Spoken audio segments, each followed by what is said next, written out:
I never think we'll get back to a point where there's not people that just hate on Xbox simply because it's Xbox. I call it the Xbox tax, which, if you didn't know what that is, that's like something that now finally is getting some acknowledgement in the world as being something that, Xbox gets lesser recognition for the things that it does. People look at Xbox as something that, buys itself into situations. Of course, it's funny because Xbox, they can afford to buy, studios and games and things like that. While Sony, they buy their way into things as well, but just by buying IP and things like that. So, there is a little bit of a stark contrast to those two things, but they're still very similar.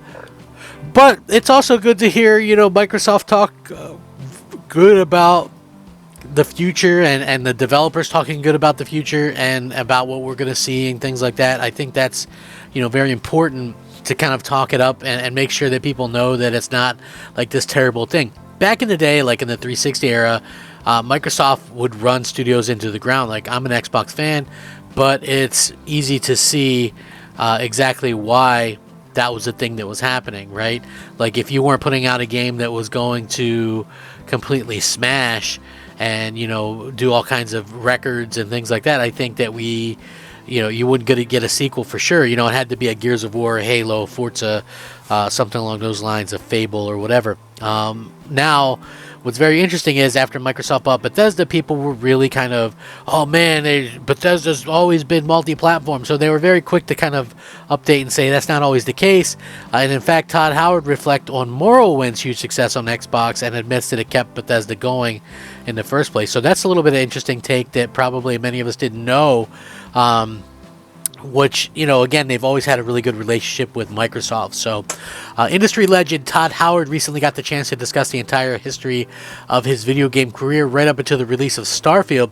And he goes through Bethesda's many milestones over the years and also shares some extra insight about all the projects that he's actually worked on. One segment focused on the 2002 game Elder Scrolls III Morrowind. He sheds light on just how significant this release was at the time. And in case you did forget or weren't aware of just how much of an impact it had on Bethesda, Todd sums it up with this quote-unquote huge success as a reason why the company is still around today. And I quote, "If we go back to the year 2000, Microsoft is thinking about creating the Xbox, and technically it was great for us. It's a very PC-style oriented console. It has a hard drive, so many things that we would look for in a console, and a big question was, how do we translate the controls and all of these things? Fortunately, we are here today because the game was a huge success.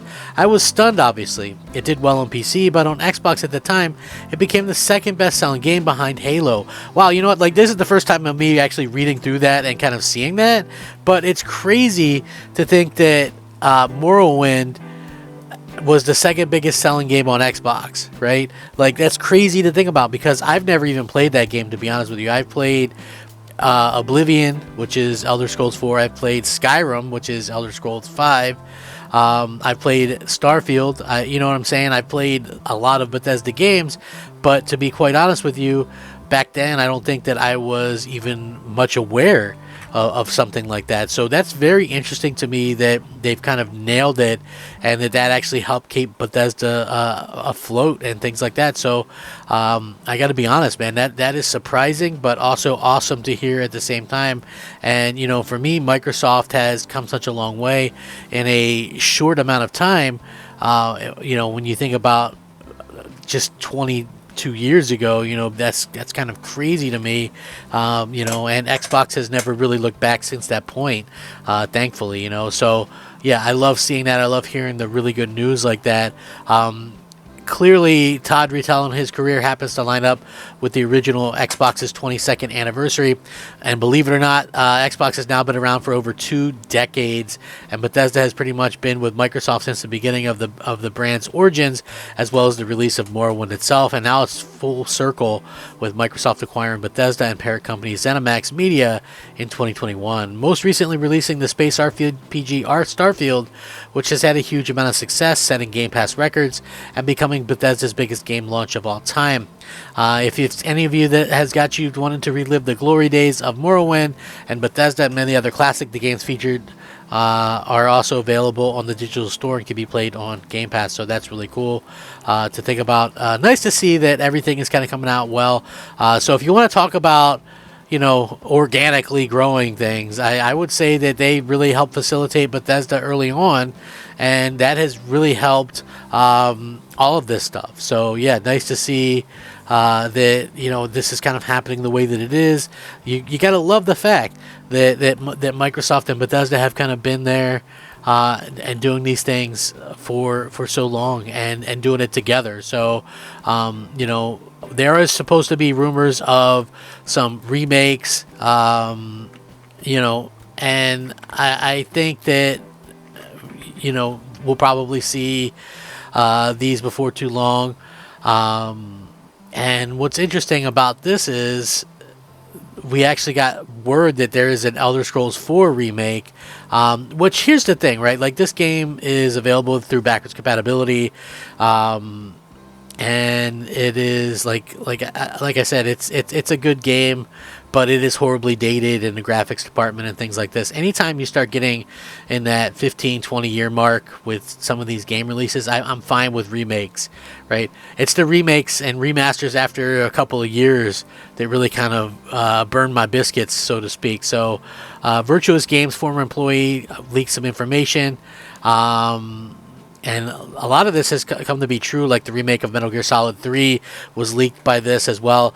It took years before Konami confirmed it with the game's announcement. Actually, this year, a former employee deliberately dropped intel about what the studio is working on, which apparently includes a remake of Elder Scrolls for Oblivion.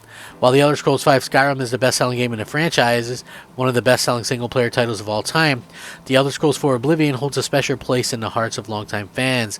Unfortunately, it hasn't aged too well unless heavily modified.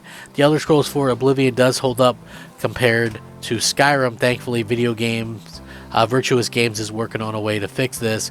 According to a since-deleted post, they're working on 5 different projects, arguably the biggest of which is Project Altair, which they described as a remake of Oblivion.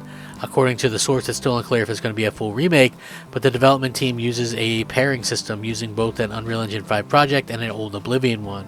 They also claim to work for Virtuous Games, saying that the European studio is in charge of the project, but that Black Shamrock is helping the studio for the art. They believe that it'll be out next year, depending on if it's a remake or remaster. So yeah, we could be seeing stuff like that come out, which, again, who can knock it at this point, right? I mean, Sony's coming out with The Last of Us 2 remaster already after 3 years. It kind of is what it is, to be quite frank about it. So, hopefully we start to see some things change before too long. I would love to see Microsoft do something like this with I would say, like the Fable franchise. Why not remake those? Especially if Fable can't be out next year to mark the 20th anniversary. Do a 20th anniversary remasters of those games, with all new achievements and everything. I would love that. Anyway, I'm Crap Gamer. This has been Crap Gamer Reviews. Thank you so much for watching. Rack 'em up. Crap Gamer out.